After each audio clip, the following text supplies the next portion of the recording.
watch CNN, I watch Fox, I watch CBS, and in this case, there's a lot of things not being said.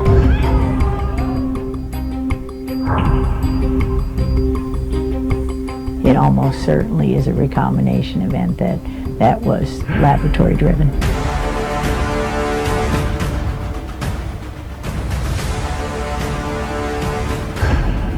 This is just the essential nature of Chinese communism. Chinese communism is evil. Every person it harms is directly attributable to the Chinese Communist Party.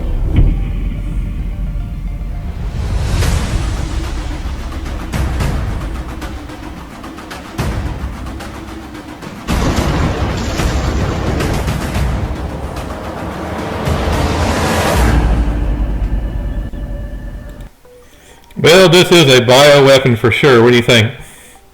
Yeah, I watched that. It's about an hour long. It's amazing. Some of the stuff that it goes into is the letters between the doctors. It goes back as far as 2012. Them talking about how basically incubating these HIV-based viruses in a bat culture is the easiest way to get human-to-human transfer. I mean, this is the very basic beginnings of a terrible bioweapon, and it started a while ago. Right. I mean, there's no question this is a bioweapon. This is going to come in 2 waves, 3 waves, 4 waves. I mean, it's going to keep on coming and coming, no matter what we do. So we have videos about second waves and third waves. Let's take a look, okay? Okay. People in Wuhan told us that they're leaving the city as fast as possible because they're afraid that the Chinese regime will lock down the city again. And this is not misplaced fear. The Chinese Communist Party, throughout the whole course of the alleged reopening, they've been opening things up and then closing them, sometimes within a few hours, sometimes 24 hours, sometimes a week or two.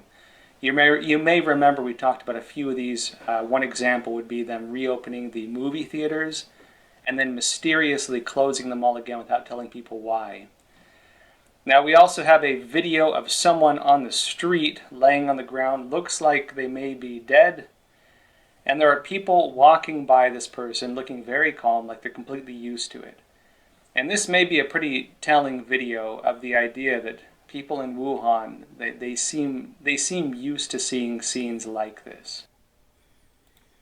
Sure they are. They're used to it. We've seen the dead bodies on the street. Yeah, and I mean, the people that are, I guess you want to say, disposable. There's so many people in China that they just consider disposable, like people that showed up to factories the day after they opened and they were like, nope, this factory doesn't run anymore, just go somewhere else. And these people are going to flee Wuhan like as soon as these floodgates open, like they're not going to look back. I mean, there was a traffic jam out of the city the other day when they opened up the city. Yep. It is crazy. So they were fleeing. They don't want another lockdown. The Wuhan laboratory, that's where the virus came from, and they're trying to flee from that epicenter. Yeah. And, I saw it was a John Solomon piece today where, the offers from the Trump administration to go into the epicenter of the virus during the outbreak back in late January, it was refused. They didn't want even the WHO people in Wuhan itself. They let them into Beijing because Beijing was prepared to receive these people and put on propaganda. Kind of like when we go to North Korea. Yeah, but they don't want the CDC in there either. They just said no CDC, it can't come in. Only World Health Organization, which is complicit to the Chinese government. Right, and that guy, that Tedros Ghebreyesus or whatever, he went right into Beijing, sat in a boardroom, smoked a cigar with these guys, and acted like, yeah, you guys are great, and we're gonna keep propagating this thing that you guys are handling it great. But meanwhile, there's more that goes on in Wuhan than just viruses. That's their major military hub. Everything they make for their high-level military stuff, and even their satellites come out of Wuhan. Mm-hmm. I mean, that's what I heard today on the John Solomon piece. And that is a city that, from its design, has been able to be locked down, which is very, very weird now, looking retrospectively back at it, that they would have the Viral Institute there and stuff like that, because they already had plans in place how to close every bridge and every major highway and be able to shut it down before it was even finished. Well, they opened it back up again. Now they're having a second wave of virus, and it's going to kill other thousands of people. They stopped reporting. They're not reporting any more of any kind of virus. So, us having, over 30,000 deaths compared to their 3,000, we all know that's a joke. So, it's and just like the United States, when we reopen again, it's going to just keep on trucking. The virus is going to spread. I know we have to reopen, but it's just going to keep on trucking, unfortunately. Yeah, and I mean, I honestly, there's areas where it makes sense to reopen, and honestly, New York can have its wish. I mean, you can shut New York down as far as I'm concerned. I hate that city. I'm the most open about it. You gotta watch it, Bill. We have New York viewers here. I know, but it's the hassle of getting in and out of there, to me, is not worth the commerce. Yeah, it is difficult coming in and out of New York. Yeah, if it stays shut down until, who knows, September, October, that's fine. But there are so many areas in this country that can run, and they can have their little small local economies run. And I know we have different opinions on, how to handle the virus, but I honestly can't punish the people in North Dakota for the Democrat-run cities like New York City. Right. They're just they ran it roughshod. And they really broke late and crashed. I mean, they're terrible. Yeah, and we're going to talk about Michigan in a little bit here too, as well. But another Democrat-run city. Yeah, it actually. I mean, Trump's been hammering her. So let's take a look at the this other person talk about the third, fourth, and fifth wave. Yeah. I'm going to fast forward the video. It's too long, so only show a little bit of it. So here we go.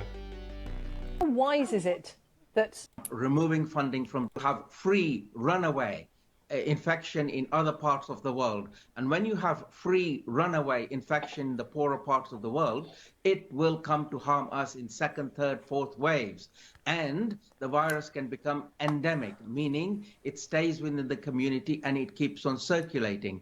Therefore, international efforts are extremely important. We need to work for our country, but we also need to work to help other countries suppress their cases. That way we will succeed. Fascinating to talk to. All right, as you said, there will be, keep on coming back, waves after waves after waves, after we release the lockdown. I believe that, and honestly, there's going to have to eventually be some sort of combination of herd immunity and just, I hate to say it, but shelter the elderly for a while. Mm-hmm. In these hot spots, you're going to have to tell, your mom, grandma, anyone of your loved ones, I'll go to the food store for you. You know what I mean? And I'll drop it off on your porch, and we'll handle it like that until further notice, just because that's probably one of the ways that you can get these smaller economies. Yeah, but the problem is that you get reinfected. So no matter if you're doing well now, you can be reinfected and do bad later on. This is truly a bioweapon. Right, it has to be. Yeah. I mean, it goes far beyond, and even Fauci had said that, you really aren't sure how many strains of this are out there.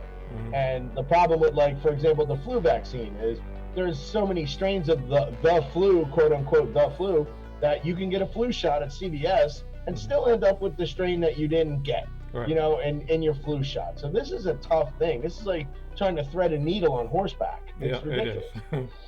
It sure is. So let's take a look at the deaths real quick. USA had 2,137 deaths today. Yeah. So we're at almost 35,000 deaths. So in Spain, 19,000 deaths. Italy, 22,000. France, 17. I understand some of the European countries not even counting nursing home deaths. Right. So, for whatever reason. UK, 13,000 deaths. Of course, old China, 3,000 deaths. Yeah, they let's take a look at the states real quick. All right, the states, New York's leading the pack, 606 died today, 16,000 total. New Jersey's following up, you're next to that, 362 deaths. Pennsylvania, 58. Michigan, 172. We're going to talk about them in a second. Yeah. Florida, 54. I'm in Florida. And then Louisiana following close. So, this is just still going to keep on going. So I don't know why people are starting to think it's all over with. Yeah, because the word on the street is, and there's a lot of stuff in social media going, people are posting things. Name a person that you know that tested positive for coronavirus. Mm-hmm. And you'll see all these posts of blank, blank, blank, blank, blank, that no one knows anybody who tested positive or died from it. So once that starts to grow legs on social media, mm-hmm. social media is a blessing and a curse, just like anything else. I mean, it can spew hate faster than anything. It can spew false narratives faster than anything. Oh, yeah. It'll grow legs without, anybody stopping it. And the only thing that gets stopped on social media is conservative viewpoints. So. Yeah, that's true. All right. Well, speaking of conservative news points, we have Michigan governor wants to lock it down a little bit more, and people are protesting. It looks like a Trump rally there. Let's take a look and see what's going on. Yeah. In front of the state capitol, a big rally. It was supposed to start at noon, but as you can see, it started right now. Protesting Governor Whitmer's orders, executive orders. Lots and lots of cars, lots of protesters, not particularly following the stay-at-home order or the keeping the distance orders, but a lot of flags, there you go. A lot of Trump signs, as you can see there. And these people are organized, they're loud, and they don't like the governor, as you can see right there.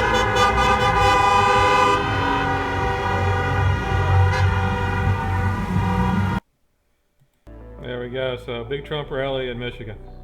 Yeah, I mean, Michigan is an amazing state because you would think that because of a couple of big cities that it's got this democratic mindset. Mm-hmm. But man, the Michigan people are hardy, and especially those people that live up in the UP, man, it's like being a northern Canadian. Mm-hmm. I mean, they're self-sufficient, hardworking types. They're not gonna let something like this. This is kind of like one of my staying points. There are little towns. There are actually Indian reservations mm-hmm. out there, like in Manistee and stuff like that, where they don't have any virus. They're on an Indian reservation. They are not allowed to open their reservation. I mean, it's like they're chomping at the bit and hurting because they only make money from like selling their stuff to the outside world. And if they're willing to roadside stand whatever they're selling, whether it be jewelry or trinkets or whatever, then they should be allowed to do it if they can minimize the human contact. And I've seen it in my locality where you can put up screens and shower curtains and PVC and all this stuff to minimize the contact. And I think you can only hold back the floodgates so long. Mm-hmm. And a lot of people are hurting. And I understand this virus is a killer. Mm-hmm. And the medical industry is, at this point, I don't know what to think because there's TikTok videos of nurses and doctors dancing in the ER. So mm-hmm. I know there's certain cities that are impacted, but there's a lot of middle America that's not. Yeah, I agree. I mean, we've been locked down. That's the reason why the ERs are dancing. But I probably would be with some of them as far as wouldn't take the virus as so serious as it is, because we've seen all the deaths in China. Yeah. We've seen the deaths in Ecuador. We've seen this total destruction on this show. Yeah. So anyway, so you're right. The economy needs to go back open in certain parts of the country so we can get back to business. Yeah. So we'll see what happens. Hopefully the deaths won't mount up. Taking a look at, we've searched around the world for different videos, and we have a video tonight of what happened yesterday. It's an ambush at the Nigerian ambush terrorists. The Boko Haram conflict. Exactly, Islamic terrorists ambushed Nigerian soldiers. Let's take a look, and it's a pretty cool video. Here we go. That's what Nigeria are facing. Look at how they are facing. Look at how we are facing. Look at how we are facing.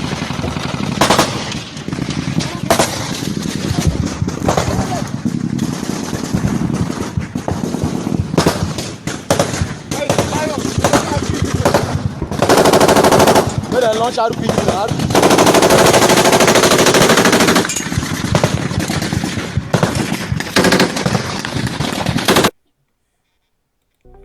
There we go. So there's a couple of people, unfortunately, were killed, and a few people were injured at that ambush. So hopefully the people are injured get well, but serious situation there.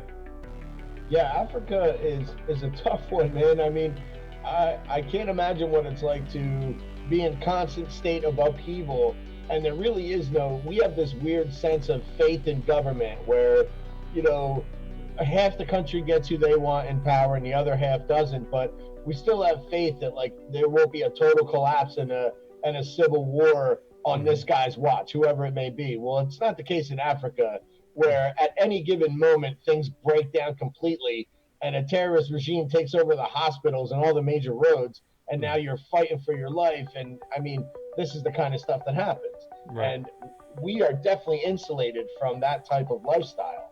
Thank God we're Americans. Thank God, yes. Definitely. So, so we like to play different videos on here, and instead of this virus news, but we do have an explosion in Maine. A paper mill blew up, so I'm just worried about all the toilet paper that blew up. Yeah, you can't rush good work, man. You can't rush it. You see what happens. You can't. Here we go. Let's take a look at this. Fucking mill just blew up. Holy fuck. Like Casaro there. She blew the ship. Whole fucking stack and everything's gone there. Blew the whole thing. Holy. Good shit coming down, CP. That's sort of horrible. Oh, I don't know where to go here. Yeah, man, I'm gonna get the fuck out of the way here. You're rolling the wrong fucking way here. There we go, talking about toilet paper. Yeah, man. I mean, who knows who fell asleep on their watch on that one, but Lord knows that it'll cause another run on, Scott tissue. Yeah. Every time I go down that aisle, there's nothing there. I haven't. Those shelves are the cleanest I've ever seen because all they do is wipe them down with disinfectant. Right. There's nothing on them. Right. All right. So as far as Iran's getting hit hard with the virus too, as well, as you know. They are developing different techniques so they can fight the virus. Really? Yeah, they developed a remote virus detector. Sweet. Yeah, they don't have to be near them. It's 100 meters. They can be away from 100 meters. They can detect them. Let's take a look and see what they said, okay? All right.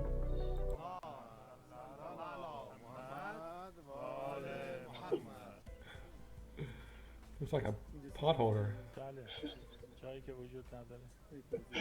ویروس کرونا را در بدن اشخاص و حتی سطوح تشخیص. شعاع 100 متری به سمت اون نقطه هدفگیری میکنه و اون نقطه شناسایی میشه. این کار در تقریبا 5 ثانیه اتفاق میفته، یعنی سرعت عمل خیلی بالایی داره و در عین حال بدون هیچ گونه تماس فیزیکی با هیچ بیماری و یا اینکه گرفتن خون، هیچ یک از این اقدامات رو انجام نمیده. کاملا در حقیقت یک دستگاه بی‌ضرر هست. ویروس رو داخل خشاب دستگاه میگذارند و میدان مغناطیسی مثل یک رادار دقیقاً به آدم نشون بده که این ویروس در این ناحیه وجود داره. خود این سیستم یک غربالگر بدون تهاجم هست. باعث میشه که این آنتن هر کجا ویروس مشابه این رو پیدا کنه در محیط با کمترین هزینه در حوزه تشخیص به کمک مدافعان سلامت بیاید. There we go. Call now, 1995. I'll throw in 2. Right. You buy one, get one free. Yeah. If you act now, we'll even throw in this sham. Wow. Right. I mean, and that is ridiculous. And a pot holder too. Oh my God. Wow. Okay. I mean, and that's I've watched some hokey videos on Iranian national TV. Mm-hmm. That is a really highly produced thing for them. I mean, the fact that they took the tablecloth off of it and ooh, I mean, wow, shocking. But I mean, they have to get some sort of order over there. So I guess if you had every guy at every airport or every hotel holding one of those pot holders, you'd respect it. Oh yeah, and they say, well, everything's clear. Go in inside. Everything's good. Yeah. So, all right. So we need to replay the Joe Biden pandemic video. We just need to play it over and over again. That's great. He's got the solution, man. He does. He knows how to fix everything. Yes. All right, let's take a look. Not let this, we've never allowed any crisis from the Civil War straight through to the pandemic of 17, all the way around 16. We have never let our democracy take second fiddle. We can both have a democracy and elections and at the same time correct the public health. Can you translate for me, Bill? Apparently it had something to do with fiddles being played while the democracy, and I don't know if he's talking about 2016 or 1816 or 1916, but apparently it was handled, and he wants to do it like that. That's what I get from it. Yeah, very good. That was a very good explanation, actually. Yeah. I mean, the Bidenisms don't stop. I think what's actually saving his campaign is the fact that he can't hold rallies and he can't go to public appearances, because the quieter he is, the more stable his numbers are. Once he starts talking, they go, I mean, anybody with a brain that watches him is like, oh no, you know? Right. Yeah, I can't wait for the debates. Yeah, if they happen. I mean, it might be like a giant Zoom meeting, but it'll still be great. It would be great. I mean, they could still be together. They could be 6 feet apart and have 2 moderators 6 feet apart. Right, but I mean, like the spectator event, you know how there's always a crowd. Oh yeah, there won't be any spectators. There won't be a crowd. No, people booing and stuff like Trump that. loves a crowd. Like, Trump's a people person, and I've seen it. Like, I've been to his rallies, and the more people, the more energy he has. You know, he eats that up. Yeah. Where I don't know how well he'd do in a Zoom meeting versus Biden, because then, you know, you could have Biden's face and someone speaking for him in today's technology world. I think that could actually happen. And I think this whole thing where, you know, they want to do mail-in balloting and stuff like that, I mean, it's just a wide open help us cheat platform. And it's annoying as hell to watch these Democrats say that, you know, you shouldn't go out and risk your life to vote. It's their way of saying, just let us cheat. It's awful. Right. Yeah, I agree. I mean, we don't need mail-in ballots. Hopefully we will go to the polls. And I don't care if I have to wait in line for 45 minutes and go in one at a time. I'm still voting. Yeah, I agree. Now, there was a funeral in New York City. A firefighter died. Condolences to the family. So let's take a look at that, okay? All right.